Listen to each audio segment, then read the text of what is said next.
नमस्ते दोस्तों, स्वागत है आपका हमारे चैनल पर। आज हम एक ऐसे इनिशिएटिव के बारे में बात करने जा रहे हैं जो भारत के कृषि क्षेत्र को मजबूती देने के लिए शुरू किया गया है। एग्रीकल्चर इंफ्रास्ट्रक्चर फंड यानी AIF। अगर आप एक किसान हैं, एग्री एंटरप्रेन्योर हैं या सिर्फ ये जानना चाहते हैं कि भारत अपने कृषि क्षेत्र को मजबूती देने के लिए क्या काम कर रहा है, तो ये वीडियो आपके लिए है। तो एग्रीकल्चर इंफ्रास्ट्रक्चर फंड यानी AIF क्या है? दोस्तों, भारत सरकार द्वारा लॉन्च किया गया AIF एक फाइनेंसिंग स्कीम है जो इंफ्रास्ट्रक्चर के विकास के लिए मीडियम और लॉन्ग टर्म डेट प्रोवाइड करती है। इसमें कोल्ड स्टोरेज और गोदाम जैसी फैसिलिटीज शामिल है। इसके साथ साथ supply chain management, logistics and बाकी चीज़ों को इम्प्रूव करने के लिए स्कीम्स हैं। आइए समझते हैं AIF के कुछ मुख्य ऑब्जेक्टिव्स। पोस्ट हार्वेस्ट इंफ्रास्ट्रक्चर को मजबूती देना। दोस्तों, AIF का मकसद है फार्म्स के करीब स्टोरेज सोल्यूशन प्रोवाइड करना जिससे वेस्ट कम हो और फार्मर्स अपनी फसल को अच्छे दामों पे बेच सके।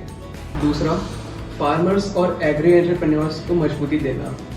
ये स्कीम कम इंटरेस्ट रेट्स पे फार्मर्स, स्टार्टअप्स और एग्री बिजनेस को सपोर्ट करती है ताकि वो अपना बिजनेस ग्रो कर सके। एक प्रकार की रोजगार को बढ़ावा देना। दोस्तों, इंफ्रास्ट्रक्चर बढ़ता है तो गाँव में नई नई प्रकार की नौकरियां और बाकी सारे अवसर का भी प्रदान होता है। अब बात करते हैं कि AIF कैसे काम करती है। दोस्तों, इस स्कीम के तहत फाइनेंशियल इंस्टीट्यूशंस ऐसे लोगों को लोन प्रोवाइड करते हैं जैसे जिनको इनकी सबसे ज़्यादा ज़रूरत है, जैसे किसान संस्थाएं, कंपनियां और बाकी एग्री एंटरप्रेन्योर्स। दोस्तों, सरकार इसमें कम दर पे लोन देती है, क्रेडिट गारंटी करती है जिससे लेने वालों के लिए लोन और भी सस्ता हो जाता है। AIF के तहत प्रोजेक्ट्स को 3% के दर पे 2 करोड़ तक का लोन मिल सकता है। साथ ही credit guarantee fund trust for micro and small enterprises यानी CGTMSE के माध्यम से 75% तक का क्रेडिट गारंटी भी कवर हो जाता है जिससे लोन लेने वालों के लिए लोन लेना और भी रिस्क कम हो जाता है। इस पर ये फंड उन एंटरप्रेन्योर्स के लिए फायदेमंद है जो इंफ्रास्ट्रक्चर को सेटअप करने के लिए अपना पूरा फार्मिंग इकोसिस्टम को सपोर्ट करना चाहते हैं, जैसे processing units, farm houses, transportation और डिजिटल सिस्टम्स। तो AIF का फायदा कौन कौन उठा सकता है? इसमें कुछ एलिजिबल एप्लीकेंट्स हैं: individual farmers, farmer producer organisations, self help groups, startups, agritech companies and local government agencies जैसे एग्रीकल्चर क्रेडिट सोसाइटीज।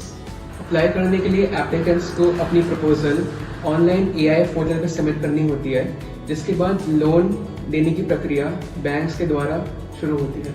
चलिए AIF के इम्पैक्ट को समझते हैं। भारत में AIF ने बहुत सारे इन्वेस्टमेंट्स को सपोर्ट किया है जिससे फार्मर्स को स्टेबिलिटी और पोस्ट हार्वेस्ट लॉसेस में कमी आई है। 2029 तक AIF 1 लाख करोड़ रुपए देने का एम करती है। तो दोस्तों, ये AIF का एक छोटा सा ओवरव्यू था। ये इनिशिएटिव भारत के कृषि क्षेत्र को मजबूती देने में बहुत सफल हो रहा है और इससे किसानों को बहुत सारी सफलता मिल रही है। दोस्तों, अगर आपको ये वीडियो पसंद आया, लाइक, सब्सक्राइब और शेयर करना ना भूलें। अगर आपके पास कोई सवाल है तो हम कमेंट सेक्शन में उसका जवाब देने का पूरा प्रयत्न करेंगे। गुड बाय, मिलते हैं नेक्स्ट वीडियो में।